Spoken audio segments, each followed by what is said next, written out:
Tu vois cette phase d'adolescence et tout, où tu vois que tu es... En fait, toi, tes parents ne peuvent pas t'acheter exactement ce que tu veux, quoi. Okay. J'étais dans l'optique où il fallait absolument que je fasse quelque chose. Okay. Donc, c'était la première idée business, en fait. Je voulais faire un business qui me rapporte du cash. Avant, je faisais de la pâtisserie et tout. Donc, je faisais des gâteaux et puis j'allais dans un marché de la place au Cameroun. Pour ceux qui sont de Yaoundé, ils vont tout de suite reconnaître Mokolo. Donc, ça s'appelle Mokolo. Donc, je partais là-bas pour vendre des gâteaux et tout. Et tu arrives en France avec quoi comme budget? Je crois que j'avais 1000 € sur moi. Je suis arrivé, j'étais en colocation. J'étais même le premier arrivé dans ma colocation. Franchement, c'était plutôt très bien. J'étais dans un immeuble et tout. J'étais avec 2 filles. Pourquoi vous riez? Elle faisait pas la vaisselle. Oh là là, c'était pas très intéressant pour moi. Je filmais même souvent, j'envoyais à la bailleuse qui m'en ferait. Regarde.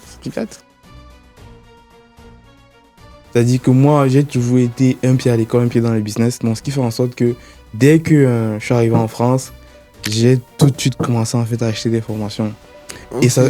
Et bizarrement, en fait, quand je suis arrivé, ça tombait avec un challenge de Yomi. 40 000 personnes en live, ils vendent sa formation e-com, 697 €. Et tu mets la raison. Allez, j'ai dit, je suis en France. Allez, let's go.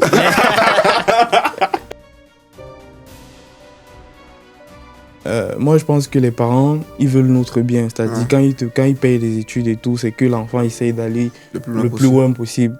Du coup, c'est ce que j'ai fait, quoi. Je suis allé le plus loin possible avec 2 masters. J'ai vraiment fait ce que je pouvais faire. Mais même jusqu'à présent, on me demande toujours de continuer. Mais jusqu'à présent, je dis, OK, moi, j'avais dit, OK, là, pour le moment, je vous ai donné ce que vous voulez. Là, maintenant, laissez-moi faire mon aventure entrepreneuriale. Et ça n'a pas été facile parce que même jusqu'à présent, ils sont toujours un peu inquiets par rapport à la voie que j'ai choisie et tout.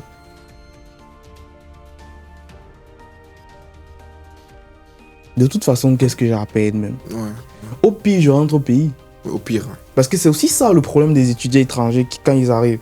C'est qu'ils sont stressés par le renouvellement de statut, par le renouvellement de papier, qui sont obligés, quand ils finissent les études, d'aller faire un CDI.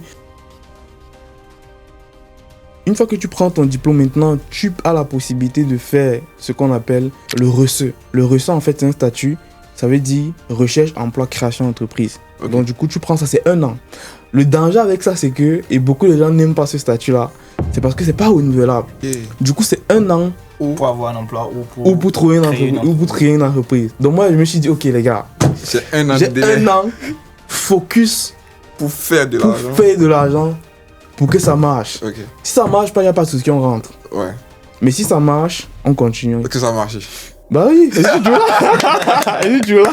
Totalement. Est-ce que tu es là? On continue de choquer, est-ce que tu es là? Donc, quand on me le voyait pour le pays, c'est que ça marche. Quelqu'un qui arrive en France, pas de job étudiant s'il vous plaît.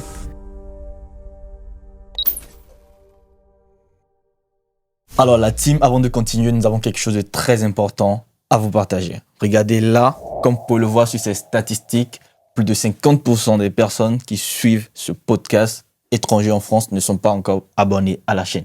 Et honnêtement, nous sommes heureux de voir que vous êtes là, que vous nous écoutez et que vous êtes vraiment inspirés par ces parcours que nous partageons à travers tous les commentaires que vous laissez. Alors si étrangers en France, c'est un projet vraiment qui vous parle, que vous souhaitez réellement qu'on puisse continuer à évoluer dans ce sens, prenez juste ne serait-ce qu'une seule seconde pour vous abonner à cette page. Ça ne vous prendra qu'une seule seconde. Et derrière, nous vous promettons donc chaque dimanche de vous partager ici le parcours d'un étranger en France. Ça sera donc chaque dimanche. Et ça sera nous notre promesse en ce qui concerne donc ce projet. Merci à vous et on se retrouve donc dans le podcast. Bonjour à tous et bienvenue dans un nouvel épisode sur la chaîne Les étrangers en France. Aujourd'hui, on va accueillir une personne avec un parcours incroyable, un Camerounais qui a survécu en France, qui a eu un master dans une des plus grandes écoles françaises d'ingénieurs, mais qui a préféré choisir l'entrepreneuriat et non un CDI classique. On verra dans cet épisode comment il a survécu en France, pourquoi ce choix et ce qu'il aurait à partager à tous les Camerounais ou à tous les Africains qui viennent d'arriver en France ou qui sont encore en parcours études ou qui viennent de terminer la route à suivre ou du moins celle qui juge la plus favorable pour nous Africains qui venons d'ailleurs. Bienvenue Fanel, bonsoir à toi et dis-nous comment tu vas. Merci les gars, j'espère que vous allez bien. Pour moi c'est un plaisir, moi je vais bien aussi. Qui est Fanel Nkwifak en une phrase ou un paragraphe? Donc là aujourd'hui je suis entrepreneur, j'ai une agence qui s'appelle Brandeo et bon j'ai un parcours classique un peu comme tout le monde, c'est-à-dire on a quitté moi comme tu as dit à l'introduction j'étais au Cameroun, J'ai quitté le Cameroun, je suis venu en France pour terminer les études. Donc en fait j'ai un parcours je dirais classique quoi. Donc licence, master, ici en France une spécialisation et après donc je me suis lancé dans l'entrepreneuriat. Et si on devait retourner, disons, 6 à 7 années en arrière, c'était qui Fanel au Cameroun et comment ça se passait? Ok. 6 à 7 années en arrière, là on est en 2026, donc ça veut dire en 2020. 2020, je crois que je suis en 2020, je me rappelle pas. Mais je crois c'est que qui Fanel avant la France? Avant. C'est un jeune gars qui est passionné par l'entrepreneuriat, qui est passionné par la lecture, qui regarde beaucoup de vidéos d'entrepreneurs en ligne, qui commence un peu à se chercher à droite à gauche, à lancer des petits business et tout. Je crois que à ce moment donné là, en fait, j'avais lancé une petite activité de vente de gâteaux et tout ça, où je partais dans un marché de la place. Bon, je faisais les gâteaux. Avant, je faisais de la pâtisserie et tout. Donc, je faisais des gâteaux et puis j'allais dans un marché de la place au Cameroun. Pour ceux qui sont de Yaoundé, ils vont tout de suite reconnaître Mokolo. Donc, ça s'appelle Mokolo. Donc, je partais là-bas pour vendre des gâteaux et tout. Et j'étais passionné par l'entrepreneuriat, comme je disais, la lecture et je lisais beaucoup. Et vu que je lisais énormément, c'est ça en fait qui m'a poussé à un moment donné passer à l'action quoi, parce que j'avais emmagasiné énormément de compétences, donc moi c'était un peu comme si j'allais exploser quoi. Donc si je ne faisais pas quelque chose je me sentais un peu oppressé quoi. Toutes les connaissances que j'avais là, je sentais que gars on me donne seulement je sais pas une somme d'argent là, je change tout. je change tout le Cameroun quoi, tu vois un peu. Donc j'étais un peu dans cette optique là. Donc c'est un peu comme ça que je commence en fait à m'intéresser à l'entrepreneuriat. Et c'est vrai que parce que moi mon déclic est venu en fait d'une période après le bac où je me suis un peu retrouvé entre guillemets seul. C'est-à-dire, je sais pas si vous connaissez un peu quand on est au lycée, au collège et tout, en fait on a l'euphorie avec les amis, on est un peu dans une dynamique où voilà mon ami, tu vois un peu, on a des groupes d'amis et tout ça, et généralement après donc le bac, c'est qui se passe souvent, c'est que en fait parfois on reste en contact avec ses amis du collège, du lycée, on entretient de bonnes relations, bref il y a un peu souvent cette vague d'adolescence là et tout où on a des groupes d'amis et tout ça. Donc moi ce qui s'est passé c'est que quand on a tous eu le bac, en fait je me suis un peu retrouvé isolé dans l'université dans laquelle je suis allé. Et du coup, c'est le fait que je sois isolé et que je n'étais plus en contact avec mes amis, entre guillemets, parce que bon, après, c'était... Chacun prend sa vie, quoi. Voilà, exactement, on peut dire ça comme ça. Donc, je me suis retrouvé un peu isolé de ce groupe d'amis-là. Donc, c'est un peu ça, cette solitude, entre guillemets, là, qui m'a en fait poussé à me dire, bon, ok, là, je pense qu'il est temps que je trace ma voie, quoi. Que j'essaye de trouver un peu qui je suis réellement. Parce que quand on est au collège ou au lycée, il y a beaucoup de suivisme. Il y a beaucoup de... on fait des choses... En fait, on ne prend même pas le temps de se connaître en tant que personne, quoi. C'est du suivisme seulement, quoi. Voilà, Donc moi, j'étais un peu comme ça au collège. Donc, ce qui fait en sorte, donc, quand je me suis retrouvé dans cette université-là, après le bac, j'étais un peu isolé. J'ai appris à me connaître. Et c'est en fait là où je me suis rendu compte que j'étais quelqu'un d'ambitieux et que je voulais faire de grandes choses et tout. C'est comme ça, en fait, que voilà... je m'intéresse à la lecture. Du coup, en fait, l'entrepreneuriat, ça a démarré d'où? Tu t'es dit, bon, je vais être entrepreneur, je vais vendre des beignets, ou t'as quand même dit, bon, l'entrepreneuriat, c'est ce que je veux vraiment faire en fait. Est-ce que le fait de vendre des beignets, t'es dit, bon, je gagne de l'argent, donc en gros, le monde, c'est une chaîne de valeur, ou tu t'es en mode, je le fais parce que j'ai envie de faire ça, quoi, ou parce que j'ai envie de... Ouais, comme je disais, en fait, j'étais dans l'optique où il fallait absolument que je fasse quelque chose. Donc c'était la première idée, en fait. Je voulais faire un business qui me rapporte du cash. Je voulais du cash, quoi. Et du coup... À fond. Ouais, c'est tout, quoi. Parce que, justement, tu vois, cette phase d'adolescence et tout, où tu vois que tu es... En fait, toi, tes parents ne peuvent pas t'acheter exactement ce que tu veux, quoi. Tu vois un peu. Donc tu dis... ouais, voilà. En fait, c'était des envies d'ado, quoi. Tu vois un peu, voilà. Et le fait de sortir en boîte de nuit, par exemple. Ok. Tu vois, les trucs tout bêtes que tu n'arrivais pas, par exemple, à t'offrir et tout. Ok. Et que tu voyais justement tes camarades le faire. Et toi, il y avait un peu cette frustration-là. Et voilà, c'est comme ça que je me dis que non, il faut que moi je me prenne en charge et tout, que moi je m'assume, que moi quand par exemple il y a un vêtement, une dernière paire de chaussures qui vient de sortir, je peux me procurer ça de moi-même. Moi, c'était un peu cette indépendance là que je voulais, quoi. Est-ce que Fanel c'était un enfant studieux ou c'était juste quelqu'un qui voulait juste finir, aller faire autre chose, quoi? Tu vois, j'étais un peu désordonné quand j'étais au collège et tout, mais côté école, je faisais ce que je devais à faire, quoi. Côté école, j'étais droit dans mes bottes, quoi. Mais j'étais quelqu'un qui dérangeait. Tu vois, je dérangeais pendant les cours, j'étais ce genre de là, c'était au collège, quoi. Franchement, je faisais du désordre, je dérangeais. Bref, j'aimais ça, quoi. C'était un peu ça, quoi. Et à quel moment tu t'es dit, après le bac, je fais un master, comment tu t'es dit, le choix que je vais faire va changer ma route, en fait? Ou tu t'es en mode, voilà, mes parents m'ont dit de faire ça, j'ai fait ça, ou bien?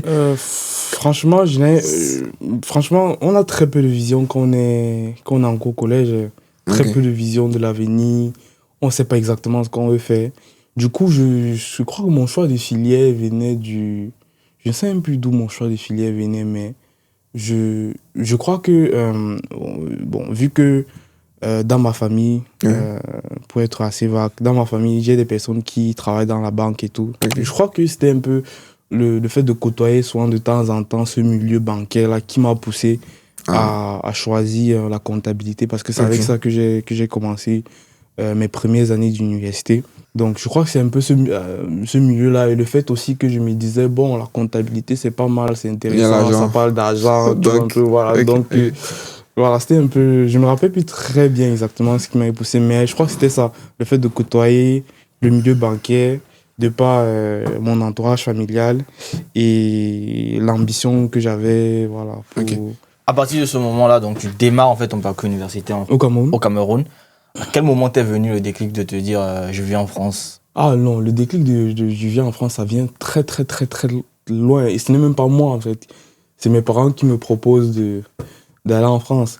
Parce qu'en fait, ce qu'il faut savoir, c'est que moi, j'ai fait justement tout mon parcours. En fait, j'ai eu un master au Cameroun avant de venir justement... En comptabilité? Bon, j'ai fait de la première année à la troisième année en comptabilité. Et je crois que c'est comptabilité, contrôle, audit, je crois que c'est ça. Et de master 1, master 2, j'ai fait audit et contrôle de gestion. D'accord. Et donc, j'ai obtenu un master par rapport à ça. Et c'est après que je viens en fait en France faire une spécialisation en ingénieur d'affaires. Donc en fait, ils n'ont pas dit, voilà, tu fais le master au Cameroun, tu travailles au Cameroun, quoi. Ils se sont dit, bon, il faut que tu viennes en France. C'est l'année, je sais même plus quelle année, c'est l'année, je crois ma dernière année justement, où mes parents ont commencé à me parler de ça. Bon, est-ce que ça t'intéresse d'aller poursuivre Est-ce que toi tu voulais ou tu... Non, je ne voulais... Bon, j'étais pas trop chaud parce que, justement, moi au Cameroun, j'ai commencé l'entrepreneuriat en fait au Cameroun. J'ai commencé à faire plein de choses au Cameroun. Donc, moi, j'étais vraiment dans l'optique... Moi, j'avais déjà... En fait, si j'étais même resté au Cameroun, gars, en fait, j'aurais fait encore plein de choses. Tu vois un peu ce que je veux dire. Parce que j'étais déjà dans une voie. Voilà, j'avais déjà commencé plein de trucs. Je ne sais pas si vous avez entendu parler de Étincelle Plus, mais en fait, j'avais commencé tellement de choses. On faisait des conférences, on faisait des formations aussi, on faisait plein de trucs, quoi.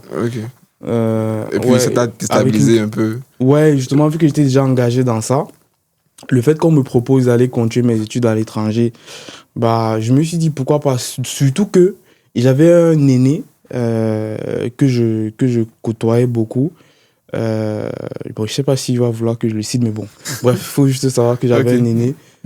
Il a plein de restaurants au Cameroun, à Yaoundé et à Douala. Et du coup, je discutais souvent avec lui et il m'avait parlé de son parcours. Et lui, il avait fait un saut en France, du moins pour ses études. Et il m'a dit que voilà, c'est pas mal, quoi. C'est toujours intéressant d'avoir une expérience à l'extérieur, que ça peut t'ouvrir au monde, ça peut te permettre d'apprendre d'autres choses et tout. Il m'a dit pourquoi pas, quoi. Donc c'est un peu la discussion avec lui qui m'a finalement dit ok, bon, pourquoi pas, on y va, on teste. Et même quand moi je faisais ma procédure, pour vous dire, franchement, moi je continuais mes activités à côté. Je n'étais pas trop par rapport, quoi. Je faisais juste OK. C'est vrai que j'avais un bon dossier. J'avais un bon dossier. Bon, je savais que ça allait. J'avais passé. Du moins, qu'on allait me délivrer le visa, quoi. Ok. Je savais que j'avais un bon dossier. Est-ce que tu avais des difficultés pour la procédure? Genre, est-ce que tu avais des. Je sais pas. Non, j'ai pas vraiment eu de difficultés par rapport à la procédure. Déjà, moi, je savais que j'avais un bon dossier. Et après aussi, il y avait des représentants de mon école au Cameroun. Ok. Du coup, ça a été quand même assez. Facile. Moi, je dirais entre guillemets facile. À partir du moment où on te demande. En fait, c'est très simple, c'est très factuel. C'est-à-dire, tu as la liste de documents à fournir. Okay. Tu fournis les documents. C'est tout, quoi. Okay. C'est-à-dire, si tu réussis à fournir tous les documents, à justifier effectivement que tu vas faire telle université, que tu es inscrit à telle université, ok, s'il faut payer, en fait, il faut prouver que tu es inscrit. Donc, ça veut dire que peut-être au préalable, tu dois déjà avoir eu à faire, je sais pas, soit un test un concours pour valider ta candidature au niveau de l'université. Il faut que l'université te délivre une attestation d'inscription, un truc comme ça. Donc en fait, il faut juste que tu fournisses ces documents contre les preuves la preuve des fonds. Bref, il faut juste que tu fournisses juste les documents. Quand tu fournis les documents et que ton dossier est cohérent, ton projet que tu vas faire en France, si c'est cohérent par rapport à tout ce que tu as déjà eu à faire au Cameroun. Si c'est courant, en fait, il n'y a aucune raison pour laquelle en fait, on te délivre par le visa, quoi. Okay. Quand tu as le visa, est-ce que tu avais des impressions par rapport à la France, en fait? Ou tu te disais, bon, tant mieux, quoi, j'y vais, j'étais un nouveau pays. Ou tu étais en mode, en fait, souvent, quand le visa se dit, voilà, on venira en France, on est tous contents, tu vois. Quelle est ta première impression, ou ta première pensée par rapport à la France avant d'arriver, tu vois? Tout de suite, en fait, j'étais dans l'optique business. Tout de suite. J'étais dans l'optique business dans le sens où j'étais pas content, j'étais pas excité. Okay. J'étais, je dirais même à la limite anxieux. Je me posais beaucoup de questions. Comment est-ce que ça va se passer? Okay. Et comme je disais, j'étais dans la logique business dans le sens où je me disais, ok, enfin, il y aura certaines opportunités auxquelles j'aurai plus facilement accès étant en France qu'au Cameroun. C'était plus ça mon truc. Après, c'est vrai qu'aujourd'hui, il y a quand même pas mal d'évolutions en termes de business. Bon, après, c'est dans le domaine dans lequel j'avançais, c'était plus tout ce qui est business en ligne.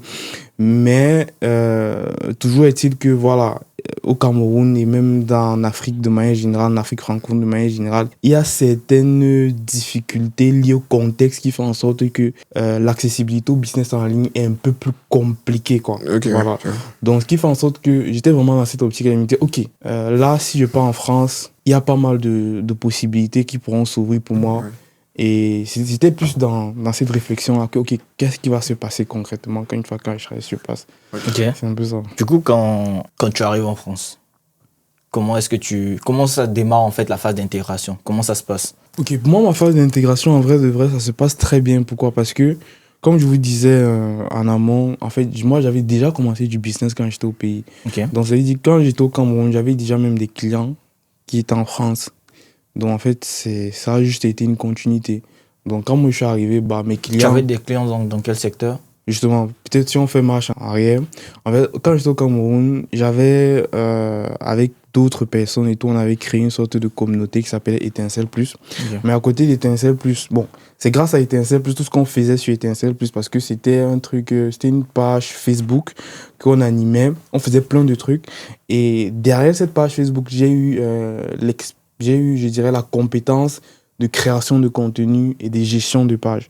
Donc, du coup, en parallèle donc, de cette communauté-là, qui s'appelle Étincelle Plus. Pourquoi Étincelle Plus? En fait, l'étincelle, quoi. Okay, l'étincelle, ça dit, le but, en fait, de ça, c'était de faire naître chez quelqu'un, un jeune, tu vois, une étincelle en lui. Okay. Une étincelle qui va faire en sorte que son potentiel puisse jaillir. C'était vraiment ça. C'était Étincelle Plus fait jaillir votre véritable potentiel. Ok, je vois. Ouais. C'était un peu ça. Ouais. Et donc, en parallèle de tout ça, en fait, j'avais créé une agence qui s'appelait eBoost.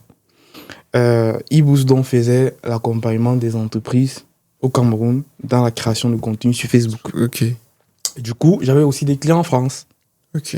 Et ça fait donc que je gérais en fait les pages, quand j'étais au Cameroun, je gérais les pages donc, de mes clients qui étaient en France et tout.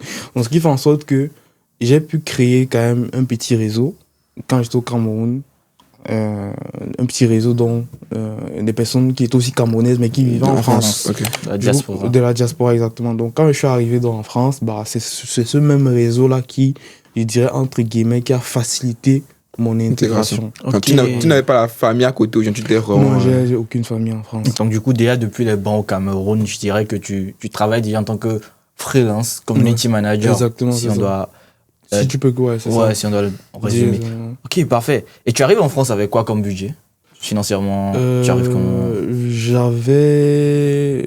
crois que j'avais 1000 euros sur moi. 1000 euros, En ça cash. fait 650. À peu près. 656 000. Ouais, je crois 500 euros. C'était 1000 euros. Entre 500 et 600 euros. Mais Entre c'était- 500 et 1000 euros, je me rappelle. Ok, peut-être ok. pas, mais c'était un peu une somme en cash, quoi. Et justement, donc, tu avais déjà aussi une activité. Tu travaillais en tant que freelance pour des particuliers, entreprises, que ce soit de la diaspora ou du Cameroun. C'est ça. Ok, quand tu arrives, comment est-ce que ça se passe, mis à part en fait l'intégration au niveau de ton business, parce que là c'est beaucoup plus professionnel, ce que tu viens de dire. Mais avec l'école, ton installation, comment ça se passe concrètement? Alors la team, avant de continuer, nous avons quelque chose de très important à vous partager. Regardez là, comme vous pouvez le voir sur ces statistiques, plus de 50% des personnes qui suivent ce podcast étrangers en France ne sont pas encore abonnés à la chaîne. Et honnêtement, nous sommes heureux de voir que vous êtes là, que vous nous écoutez et que vous êtes vraiment inspirés par ces parcours que nous partageons à travers tous les commentaires que vous laissez. Alors, si étrangers en France, c'est un projet vraiment qui vous parle, que vous souhaitez réellement qu'on puisse continuer à évoluer dans ce sens, prenez juste ne serait-ce qu'une seule seconde pour vous abonner à cette page. Ça ne vous prendra qu'une seule seconde. Et derrière, nous vous promettons donc chaque dimanche de vous partager ici le parcours d'un étranger en France. Ça sera donc chaque dimanche. Ça sera nous notre promesse en ce qui concerne donc ce projet. Merci à vous et on se retrouve donc dans le podcast. Ok, j'avais un aîné aussi qui est en France. Bon, il n'est pas vraiment de la famille, mais c'est un proche de famille. Ok. Du coup, c'est lui qui est venu me chercher à l'aéroport. Et du coup, il m'a conduit vers ma ville. Parce que quand moi je suis arrivé en France, j'étais pas en Île-de-France comme actuellement. J'étais à Orléans. Donc c'est à 55 minutes de Paris, quoi. D'accord. Pour que les gens qui nous regardent se situent. Donc c'était une toute petite ville. Du coup, c'est là-bas que j'étais. Mon école était aussi là-bas. Ok. Je suis arrivé, j'étais en colocation. J'étais même le premier arrivé dans ma colocation. Franchement, c'était plutôt très bien. J'étais dans un immeuble et tout. 3e étage. Franchement, c'était plutôt... C'était sympa, quoi. On était 3 colocs. J'étais avec 2 filles. Je sais pas pourquoi vous riez. J'ai pas ri. Mais là, tu m'obliges à rire. Ok, raconte-nous. Ouais. Non, oui. Ok. J'ai pas ri, en fait. Il t'a des filles, ouais. Ouais, j'étais avec 2 filles, ouais. En fait, moi, je me rends compte quand je le dis, quoi. Tu te rends compte de quoi? Genre, j'étais avec 2 filles. Ok, Mais d'accord. Parce que généralement, en fait, les colocs, c'est pas souvent mix, en fait. Bon, après, je ne sais pas. Ok. Mais d'après ce que j'avais compris, c'est que c'est pas souvent mix. C'est que soit c'est une coloc homme, soit c'est une coloc femme. Mais ça, bon, j'étais mix. Mais moi, C'était des Camerounaises ou c'était... non, il y avait une Antillaise, une Camerounaise. Ouais. Ok. Ouais, Et du j'ai coup, ça s'est passé comment? Est-ce que tu t'es intégré ou tu t'es dit, bon... Non, si, franchement, la coloc, c'est bien passé. C'est juste que les règles de vie, tu vois, la vie... Bon, on s'entendait plutôt bien, on causait tranquille. Mais les règles de vie faisaient que, finalement, moi, je préfère être seul, quoi. Qu'est-ce qui te... Elle faisait pas la vaisselle. Ok. Les filles... Terrible, tu jures. Elle finit de manger, elle laisse dans le lavabo. Franchement, Carrément. à chaque fois, je pouvais péter un peu. Ah, ok. Après, les femmes, elles ont souvent la casquette de propre et tout ça. ouais. Franchement, Ouais, là justement. là, franchement, c'était pas... Sur ce côté-là, c'était pas très intéressant pour moi. Je filmais même souvent, j'envoyais à la bailleuse qui m'en fait, regarde. Ah ouais. Ouais. Et déjà, en fait, pour toi, ce monde-là de colocation, genre, comment est-ce que tu te l'appropries? Parce que je parie qu'au Cameroun, déjà, Ouais, c'est pas putain. un mode de vie forcément adapté en Afrique. Cameroun... Utilisé du moins en Afrique, mais comment tu arrives à te l'approprier en France quand tu arrives? Je pense que C'est la vie, en tant qu'Africain, on a une bonne capacité d'adaptation quand même. Donc, ce qui fait en sorte que, bon, tu arrives, franchement, tu es sympa, tu es courtois. C'est juste que, à un moment donné, comme je disais, bah, en fait, le naturel revient au galop. T'as dit que si, par exemple, de base, tu es quelqu'un un peu désordonné ou bordélique, bah, en fait, le naturel va revenir au galop. Voilà, donc, c'est un peu ça. Au début, ça se passe bien, mais après, le naturel revient au galop, quoi. C'est-à-dire que si déjà, de base, au Cameroun, tu n'arrivais pas à faire la vaisselle quand tu finis de manger, bah, c'est pas quand tu vas vivre avec les gens que tu vas faire la vaisselle quand tu vas finir de manger, quoi. C'est un peu ça, donc. C'est un peu ça. Donc, ce qui fait en sorte que, bah, quand tu vis avec les gens, bah, ça peut mettre mal à l'aise, bah, tes colocataires et tout. Donc, moi, par contre, c'est pas que moi, je suis propre, carré, juste les bases, quoi. C'est-à-dire que tu finis de manger, tu laves ton plat, quoi. Tu peux, tranquille. Ou tu finis de manger, si la cuisinière et tout, tu as fait les fritures et tout, tu nettoies au moins de telle sorte que la prochaine personne, en fait, c'est juste ça, quoi. Mais sinon, dans ta chambre, si tu veux, les règles de savoir vivre. Mais si tu veux dans ta chambre, sois bordélique, quoi. C'est ton problème. Mais les espaces communs, au moins, que ça puisse être respecté, quoi. Ça puisse rester propre. Donc oui, c'est juste ça. Moi, mon expérience avec la coloc, c'est un peu ça. J'ai pas vraiment apprécié, mais sinon, il y a d'autres colocs. On m'a dit d'autres colocs, ça se passe souvent hyper bien. Les gens sont sympas. Pas que chez moi, ils étaient pas sympas, mais c'est juste ce point-là qui n'était pas... Moi, c'était pas trop ça. Mais ouais, donc je me l'approprie normalement, quoi. Ok. Et déjà, en termes de budget pour le loyer, ça te revenait à combien? Je crois que j'étais à 480 € par mois. 480 € par mois, ok. Et mis à part ça, pour le reste des charges, tu dépendais d'environ combien mensuellement pour pouvoir en fait gérer tes dépenses? Bon, en tant qu'étudiant normal, parce que moi j'étais pas un étudiant normal, je vais vous expliquer pourquoi. Avec les 1000 € là. Comment tu gérais? Non, après bon, là c'est quand je suis arrivé. Donc ça c'était pas dans les loyers en fait. Ça c'était pas dans, ça n'a rien à voir avec. C'était juste un de poche. C'était exactement, voilà. Pourquoi tu n'es pas un étudiant normal?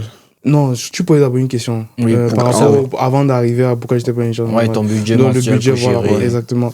Donc je crois que j'étais à peu près à 600-700 € par mois. Donc du coup, quand tu retires un 480, il te reste à peu près 300 et quelques. 280. Non, il te reste 220 à peu près, si tu as 700. Voilà. Donc avec ça, franchement, 100 € par mois pour les courses, franchement, c'est suffisant. Le reste, forfait téléphonique, Internet, sachant que moi, mon loyer, en fait, tout était inclus. Donc, la box, Internet et tout ça, électricité, tout ça était inclus.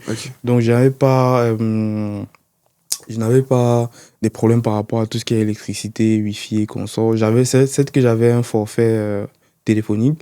Mais sinon, en termes de charges, il n'y a pas beaucoup de charges, quoi. Donc, en titre personnel, je ne dépensais pas beaucoup. Juste le loyer. Et pour manger. Maintenant, comme je disais, je suis pas un étudiant classique, c'est-à-dire que moi, j'ai toujours été un pied à l'école, un pied dans le business. Donc, ce qui fait en sorte que dès que je suis arrivé en France, j'ai tout de suite commencé en fait, à acheter des formations. Et bizarrement, en fait, quand je suis arrivé, ça tombait avec un challenge de Yomi. Non, c'était pas un challenge, il avait fait un webinaire de Yomi et tout. Gros webinaire et tout ça. C'est 40 000 personnes là, il vend sa formation, il comme 697 €. Et tu mets la raison. Allez, j'ai dit, je suis en France. Allez, let's go. C'était vraiment les premiers mois. Hein. Les premiers mois que je suis arrivé, j'avais même pas encore de carte bancaire pour vous dire. En fait, j'avais du cash. Du coup, j'ai utilisé la carte bancaire d'une autre personne pour payer. Je lui ai donné le cash, quoi. Okay. Donc, c'est un peu ça. Et j'avais pris un paiement en plusieurs fois, en 3 fois, je crois. Du coup, voilà. Donc, ma première expérience en termes de business en ligne, quand j'arrive en France, bah, c'est ça. Okay. C'est l'e-commerce que j'ai réussi à lancer et à faire mes premières ventes. J'ai fait 2 ventes quand même.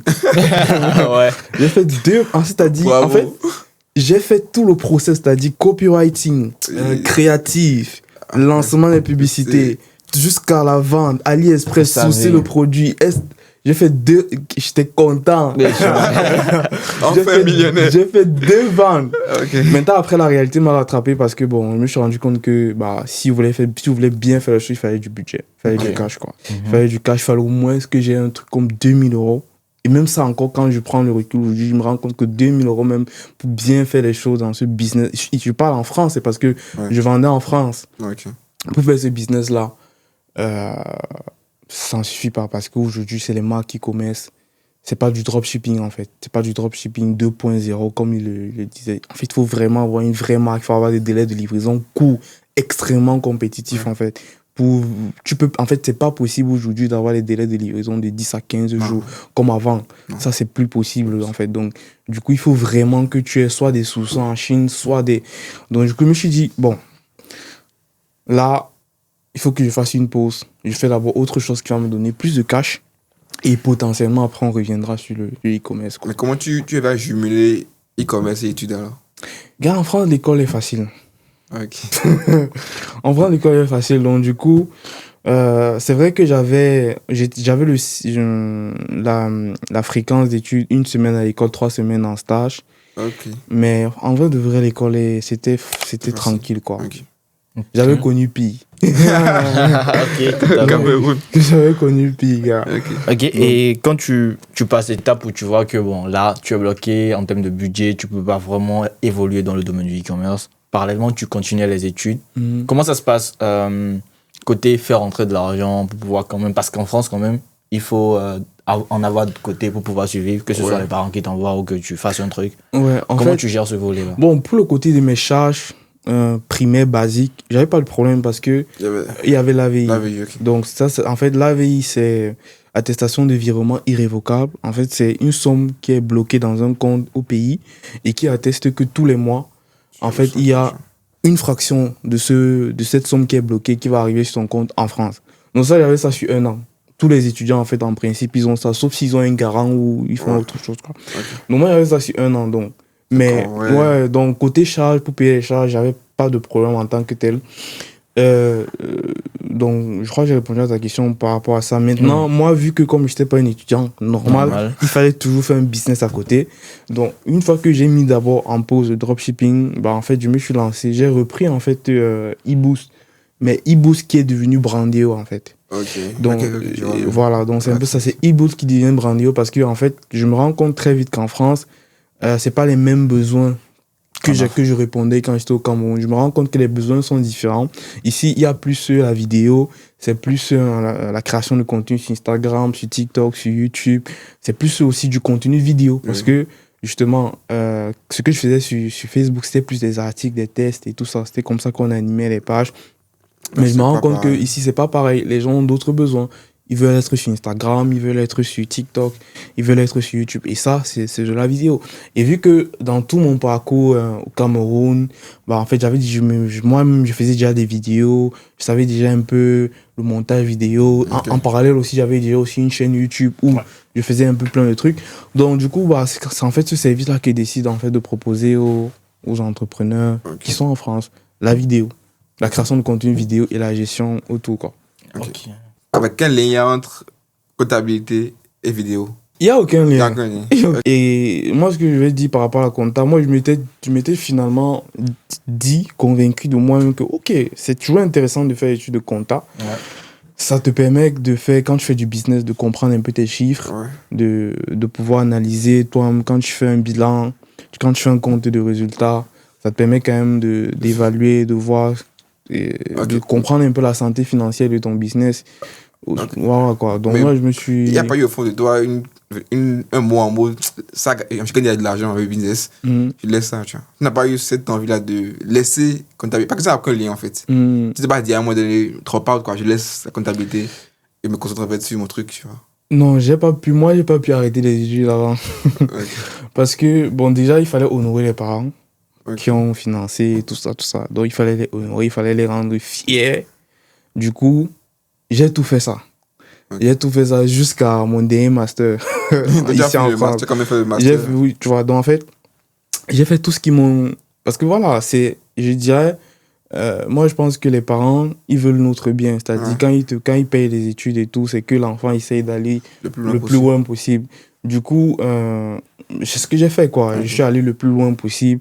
Avec 2 masters, j'ai vraiment fait ce que je pouvais faire. Mais même jusqu'à présent, on me demande toujours de continuer. Mais jusqu'à présent, je dis, ok, moi, il a dit, ok, là, pour le moment, je vous ai donné ce que vous voulez.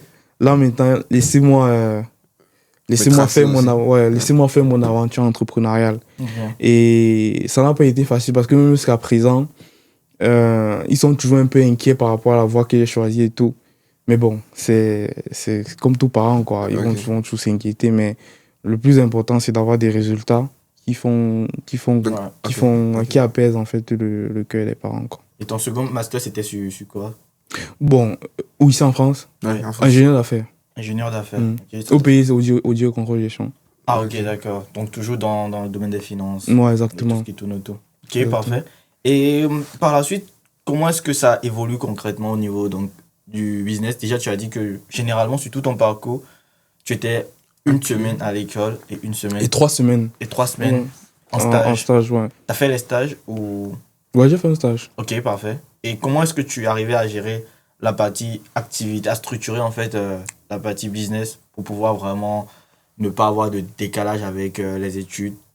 Ok. Comment est-ce que tu es arrivé à structurer ça? En fait, mon business a pris une tournure, une autre tournure, je dirais, quand j'ai, entre guillemets, fini avec l'école. En fait, quand j'étais encore étudiant et que j'avais c'est pas un business, quoi. Ok. Tu vois, c'était un truc que je faisais à côté. Ok. C'était pas, je gagnais quelques milliers d'euros, centaines, en France, c'est quelques centaines de milliers d'euros, mais quelques centaines de francs CFA, mais en euros, quelques milliers d'euros et tout, centaines d'euros et tout ça, voilà. Ouais. Mais c'est pas une activité où ça m'empêchait, par exemple, de suivre les cours, de faire mon stage. En tout cas, tout était relax. C'est-à-dire, j'avais pas des horaires. C'est-à-dire, quand j'étais en stage, par exemple, c'était, je crois, 9h, 17h. J'avais même un télétravail le mercredi. Donc, c'était assez simple, quoi. Et quand j'étais en cours, une semaine de cours, ça passe vite. C'est assez simple. C'est-à-dire que, oui, c'est que je me documentais justement beaucoup, je me formais beaucoup, je faisais plein de trucs. Mais ça ne m'empêchait pas de livrer le peu de clients que j'avais à ce moment donné-là. Et comme je disais, en fait, le business a pris une autre tournure quand j'ai mis vraiment les 2 pieds dedans. C'est là où l'activité... Donc, après tes 2 masters. Oui, en fait, quand on a fini les cours, Ouais. parce qu'il y a souvent la période où vous finissez les cours et après vous êtes diplômé. Ok. Je sais pas si vous voyez un peu. C'est-à-dire, vous finissez les cours, par exemple, j'ai dit n'importe quoi, le 31 août. Okay. Et peut-être vous êtes diplômé 2-3 mois après, quoi. Okay. Donc, en fait, quand on a fini complètement les cours et qu'on a fini de composer, c'est là où... Tu dis aux parents, bon, c'est fini. Non, tes 2 masters. Non, même pas encore. En fait, même pas. À ce moment donné, il me demandait de trouver un travail, de trouver un CDI. Mais quand tu as choisi, en fait, bon, tu voulais être entrepreneur, mais tu n'as pas eu, en fait, peur de dire, je choisis vraiment entrepreneur, je pense pas à chemin classique, CDI, tout ça, genre. Non, bon. Tu étais vraiment sûr de toi, en fait, que ça allait passer. Non, c'est quand même un risque, en fait. C'est un gros risque, il faut le dire. C'est un très gros risque. D'autant plus que quand tu parles aux gens autour de toi ici en France, tout le monde va te dire la même chose. Ouais. Trouve-toi un CDI. Ouais. Trouve-toi un CDI. Ouais. Trouve-toi un CDI. Trouve-toi un CDI. À tel point que, tellement je ne voulais plus entendre ça que, il y a certaines personnes que je n'écrivais plus. Parce que je savais que quand si on discutait, la conversation ça allait bifurquer vers ça. Est-ce que tu as déjà trouvé un CDI? Donc, ce qui fait en sorte que quand moi je finis dans les cours, pas le diplôme. Okay, parce que je dis c'est pas la même période. Donc quand je finis les cours, mes parents et je dirais un peu mon entourage sont en mode trouve-toi un CDI. Okay. Donc du coup, bon, comme mes parents sont à distance, bon, j'arrive à dire que bon, on n'a pas encore vraiment fini les cours, on a encore ça à faire. On a encore ça à faire, ouais, voilà. Ils vont tomber mais non, si donc la vidéo, il n'y a pas de souci. Mais ceux qui sont ici, comment tu arrives à les gérer? Non, c'est simple, je n'écris pas. Ok. Je n'écris pas, je ne parle pas. Parce que, en fait, il n'y a personne qui peut croire à ton projet plus que toi-même. Oui. Tu vois, et moi, c'est pas que j'ai pas eu de doute. À un moment donné aussi, j'ai douté. Je me suis dit, bon, est-ce qu'on trouve le travail? Est-ce qu'on postule? Mais après, je me suis dit, frère, de toute façon, qu'est-ce que j'ai à perdre même? Ouais. Au pire, je rentre au pays. Au pire, ouais. Au pire, tu rentres au pays. Tu vois, et moi, j'ai aucun souci avec... C'est ça, en fait, il faut relativiser, c'est tout. Au pire, tu rentres au pays ou au pire, tu vas dans un autre pays. Ouais. Au pire, le temps, si de toute façon, tu as un délai. C'est pas genre du jour au lendemain, on te dit de rentrer. Non. Donc, au pire des cas, ça ne se passe pas bien. Tu trouves au moins l'argent pour aller dans un autre pays où tu sais que tu as la possibilité d'entreprendre là-bas plus aisément. Ok, d'accord. Donc, c'est un peu ça. Parce que ce qu'il faut aussi savoir, c'est qu'en France, C'est compliqué, hein.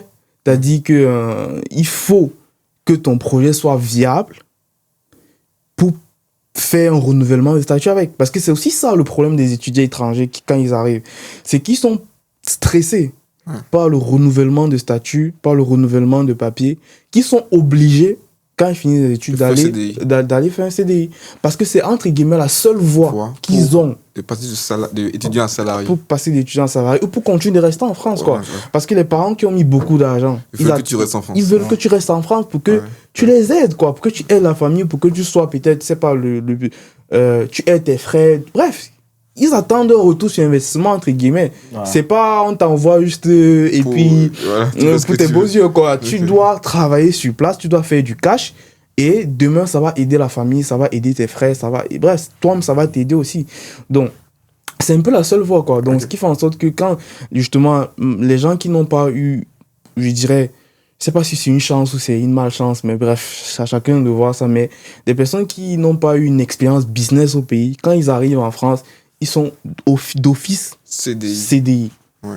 Et ça, je te dirais, c'est 99% des étudiants. Et comment tu as pu basculer, en fait, d'étudiant à salarié et salarié ou entrepreneur? Comment tu as pu switcher en fait? Bon, tu as peut-être été en mode entrepreneuriat, mais quand tu as pu switcher, en fait, physiquement, dans la France, comment tu as pu gérer ça, en fait? En fait, la France, quand même, il y a des statuts qui sont adaptés. Okay. Le truc, c'est que quand tu es étudiant, tu peux pas légalement avoir un business en France. Okay. Donc, du coup, il faut faire un changement de statut. Après, c'est vrai, ça dépend des nationalités. Mais moi, je parle de ce que moi, je connais en tant que Camerounais.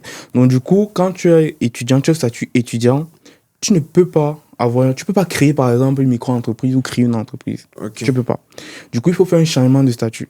Okay. Sauf que, quand tu es encore en parcours et que ton année scolaire n'est pas encore terminée, ce serait trop compliqué d'expliquer à la préfecture que tu veux faire un changement de statut, que tu vas arrêter les cours pour faire un changement de statut vers entrepreneur. Okay. C'est trop compliqué. Donc, vaut mieux terminer tes études. D'abord. Tu prends ton diplôme. Une fois que tu prends ton diplôme, maintenant, tu as la possibilité de faire ce qu'on appelle le RESE. Le RESE, en fait, c'est un statut. Ça veut dire recherche, emploi, création d'entreprise. Donc ça, par contre, c'est que pour les masters. Donc, ça veut dire qu'il faut que tu aies un master pour pouvoir postuler à ça. Okay. Donc, si tu as la licence, bon, il faut que tu ailles en master d'abord, quoi. Voilà. Okay. Donc, toi, tu as fait un reçu, c'est ça? Du coup, moi, j'ai fait, oui, c'est ça. Okay. Donc, du coup, tu prends ça, c'est 1 an. Le danger avec ça, c'est que, et beaucoup de gens n'aiment pas ce statut-là, c'est parce que c'est pas renouvelable. Okay. Du coup, c'est 1 an. Pour avoir un emploi ou pour trouver une entreprise, ou pour créer une entreprise. Donc, moi, je me suis dit, ok, les gars, j'ai 1 an, j'ai 1 an, focus pour faire de l'argent. Pour que ça marche. Okay. Si ça marche pas, il n'y a pas de souci, on rentre. Ouais. Mais si ça marche, on continue. Est-ce que ça marche? Bah oui, est-ce que tu là? Est-ce que tu là? Totalement. Est-ce que tu là? On continue de choquer. Est-ce que tu là? Donc, quand on ne le voyait pas au pays, c'est que ça marche. Totalement. Parce que là, du coup, en fait, qu'est-ce qui s'est matérialisé? C'est quoi, en fait, l'entreprise, le business en question, en fait, qui t'a permis, en fait, de réussir, en fait, cette phase? Bah, c'est Brandio. Ok. Du coup, j'ai commencé ça... en fait, j'ai démarré l'aventure Brandio avec... sur ma chaîne YouTube même. C'est-à-dire, je documentais ce que je faisais et tout, comment j'ai commencé à avoir mes premiers clients. Donc, en gros, le service, c'était la création de contenu, en fait, je dirais clairement. Okay. C'est-à-dire, je vois un entrepreneur qui se débrouille, qui essaye peut-être de sortir de son salariat, ou qui est même déjà un peu plus avancé, mais qui n'a pas le temps de créer du contenu. Bah, moi, j'avais une caméra, j'avais un micro, j'avais le matériel pour filmer, je savais faire du montage. J'avais aussi des gens au pays aussi qui faisaient du montage et tout. Donc, du coup, je me suis dit, ok, bah, je propose des services à ces personnes-là. Et c'est comme ça que donc soit il y avait des travaux que je faisais moi-même, d'autres que je déléguais en fait aux personnes qui sont au pays. Okay. Et c'est comme ça que moi j'ai facturé de mon côté. Donc c'est un peu ça. Okay. C'est comme ça que j'ai démarré. Je me rappelle en fait, j'avais une cliente loin à Lorient, 6 heures, Orléans, Lorient. C'est à l'est de la France. Tu allais chaque fois là-bas? J'allais là-bas, imaginez. C'est comme ça qu'il démarre. Et tu l'as filmé, c'est ça? Je l'ai filmé pour le contrat, c'était 400 €.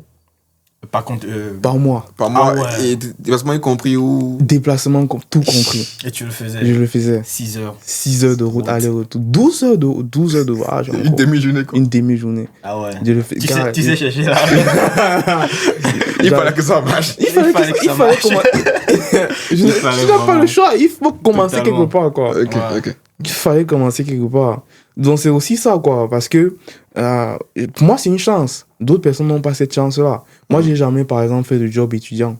Ok. Ah ouais. Jamais fait des jobs McDo, tout ça. Jamais. Parce que justement, la transition pour moi, donc en fait, et je dirais, en fait, mes premiers clients, c'était même quand je n'avais pas encore fini officiellement l'école. Ok. Et du coup aussi, bah, après, tu as ici, par exemple, qui est le studio de podcast dans lequel on tourne. Comment est-ce que tu arrives jusqu'ici? Parce que là, on a énormément de matériel à mettre ça en place. Je sais pas, par exemple, là, actuellement, tu as quel âge si c'est pas indiscret? J'ai 24 ans. Et tu arrives à mettre en place un studio professionnel. Ouais, je suis vieux. J'ai mal. Le temps passe trop vite. Et oui. Et je me rappelle encore quand j'avais 20 ans. Je me disais 20 ans et millionnaire. Ah ouais. Là, on est à 24 ans, pas encore millionnaire, mais bon. Ouais, ça arrive. Ok. Ouais, 24. Et donc, du coup, à 24 ans, tu mets en place un studio professionnel à Paris. Comment est-ce que c'était dans ton projet de Brandéo ou comment est-ce que ce switch-là arrive pour que tu en arrives là? Non, c'est pas dans le projet de Brandéo. Parce que de base, justement, du moins là où on est, c'est vrai que ça va passer la propriété de Brandéo dans quelques semaines. Dans quelques semaines. Mais au démarrage, en fait, de ce projet, on est 4 associés. Donc moi, je fais partie des 4. Donc en fait, j'ai 3 autres associés. Et comment ça se passe? Donc moi, vu que j'avais Brandéo, j'offrais déjà le service de vidéo et tout, un peu à domicile, au bureau. Bref, j'avais des entrepreneurs qui me contactaient justement pour, par exemple, quelqu'un veut faire un podcast et tout, mais il n'a pas de local. Du coup, on partait dans un hôtel. On fait toujours un peu donc c'est un peu ça. Donc du coup, parmi les 3 associés, les 3 autres associés, il y a... tous les étudiants étrangers? Non. Un qui est médecin, aussi étudiant, mais en fin de parcours médecin. Un qui est aussi qui est entrepreneur à temps plein, qui a ses bureaux dans le bâtiment. Et un autre qui est, je crois, lui, il est freelance aussi. Dans tout ce qui est tech, IT, AI et tout ça. Donc, voilà. Donc, en gros, on se met ensemble parce qu'on avait le besoin, justement, de faire des vidéos régulièrement. Et on ne voulait plus dépendre forcément d'un studio qui ne nous appartient pas. Parce soit on allait louer les hôtels, soit on allait dans les studios de podcast. Et on s'est rendu compte que qu'est-ce qu'il nous fallait en fait. Moi j'avais la connaissance pour tout ce qui est matériel. Ils avaient les fonds aussi. Et bref, on s'est dit, quand on essayait d'évaluer en gros qu'est-ce qu'il faut pour lancer un studio, on s'est rendu compte qu'on a tout, quoi. C'est-à-dire les compétences techniques, les ressources. C'est comme ça, en fait, qu'on décide de se mettre ensemble et tout. On cotise, chacun met un billet. Et en fait, c'est comme ça qu'on décide de lancer le projet. Donc, voilà. Donc, en gros, Brandéo, au départ, n'a rien à voir avec le studio qui s'appelle Ultimate Port. Au départ. En fait, moi, ça me servait justement pour aussi tourner avec mes clients, moi aussi avoir un lieu où je viens pour bosser, quoi. Donc c'était aussi pour ça que c'était intéressant pour moi de m'associer en fait à ce projet. Donc voilà. Comment on peut venir sur Upod? C'est situé où en fait? Je crois qu'on va mettre tout dans la description. Un lien, bref, il y a le site internet et tout. Totalement. Et là, si c'était à refaire, est-ce que tu viendras en France et qu'est-ce que tu aurais fait différemment? Comment ça va se passer? Franchement, moi, je referais pareil. Exactement pareil. Moi, actuellement, je suis en train de vivre un rêve. Totalement. En fait, depuis que je suis en 3e année, 2e année même, je suis toujours en train de faire quelque chose à côté de mes études. Toujours une petite activité, toujours un petit business, toujours un petit projet et tout. Donc, j'ai longtemps rêvé être à fond dans un business. C'est-à-dire que je me lève, je ne pense que ce business, je me couche, je ne pense que ce... J'ai longtemps rêvé. Maintenant, après, il y a des réalités que peut-être on partagera dans un prochain épisode parce que, gars, il y a des réalités dans le business que, gars, c'est... C'est quoi? il faut avoir les pieds sur terre, quoi. Il faut avoir les pieds sur terre. Pour moi, c'est pas forcément pour tout le monde, mais la personne qui se donne les moyens peut le faire. Et pour moi, en fait, en vrai, de vrai, aujourd'hui, on est dans une époque où tout est possible, quoi. Tout est littéralement possible. Que ce soit même en termes d'ambition. Les ambitions ne sont plus les mêmes. Les ambitions ont changé. Ouais. Aujourd'hui, tu peux plus juste rêver d'une belle carrière. En fait, pour moi, c'est trop bas, quoi. Tu dois rêver plus que ça. Tu dois avoir envie de conquérir le monde et te donner les moyens justement d'y aller, quoi. Est-ce un conseil que tu donnes à une personne qui arrive en France d'avoir une activité à côté de ses études? Bien sûr. De chercher le chemin classique, chemin étudiant? Pour moi, dis-le. Quelqu'un qui arrive en France, pas de job étudiant, s'il vous plaît. Pas de job. Bon, après, c'est vrai qu'il y a des réalités, mais si tu peux, ne fais pas de job étudiant, apprends une compétence. Cherche à apprendre une compétence. Fais tout pour apprendre une compétence qui vaut cher aujourd'hui. Lance-toi sur YouTube, par exemple. Pour moi, j'estime que YouTube, c'est le meilleur business des étudiants étrangers. Littéralement. C'est le meilleur. En fait, il n'y a pas meilleur business, quoi. En fait, c'est puissant. Dans le sens où, gars, tu peux... Déjà, tu as l'avantage d'être en Europe. Il y a tellement de trucs que tu peux faire. Je ne vais même pas... Sinon, on va encore s'étendre. Mais il y a tellement de trucs que tu peux faire. Et vu que tu es en Europe, tu peux aussi toucher. Parce que le problème souvent que les gens ont avec YouTube, c'est le côté monétisation. Où est-ce qu'on regarde tes vidéos? Donc, vu que tu es en Europe, tu peux facilement faire des vidéos, des concepts, des trucs qui peuvent intéresser les gens qui résident aussi en Europe, aux États-Unis, et consorts et tout ça. Et avoir vraiment de la monétisation, quoi. Okay. Qui est beaucoup plus intéressante que lorsque tu as des viewers, par exemple, qui sont en Afrique, etc. Donc, voilà, bref, moi, je recommande YouTube à fond. Et ça me rappelle Karamo qui a toujours dit que voilà, depuis que lui était sur les bancs, il avait déjà commencé YouTube. Ouais, exactement. Il parlait de développement personnel et il gagnait déjà de l'argent. Ouais, il roulait en Mercedes et que... Il en a parlé aussi. Parce que le truc aussi, c'est que vu que YouTube demande un peu de temps quand même pour que ça décolle, et vu que tu es encore étudiant, tu as le délai. Tu as le temps là, quoi. Ouais. C'est-à-dire, tu peux vraiment le contenu sur des sujets. Ouais, exactement. Tu as du temps, quoi. Dès que tu finis, en même temps, tu lances. Tu peux continuer dans ce sens. Tu as la possibilité de créer tout un business autour de la chaîne. Bref, il y a beaucoup de possibilités, quoi. Le business en ligne offre pas mal de possibilités aujourd'hui, quoi. Donc là, je crois qu'on est à la fin. Ouais. C'était un plaisir. Parcours incroyable. Yes. Donc, vous verrez les informations de Fanel. Il faut qu'on fasse une partie 2 sur les réalités du business en France. J'ai trop à dire là. Du coup, merci pour votre attention. Abonnez-vous, mettez votre meilleur commentaire. Et si jamais vous avez des parcours à partager, des trucs à nous dire, n'hésitez pas également à les mettre en commentaire. Et c'est avec plaisir. Ciao. Trop big up.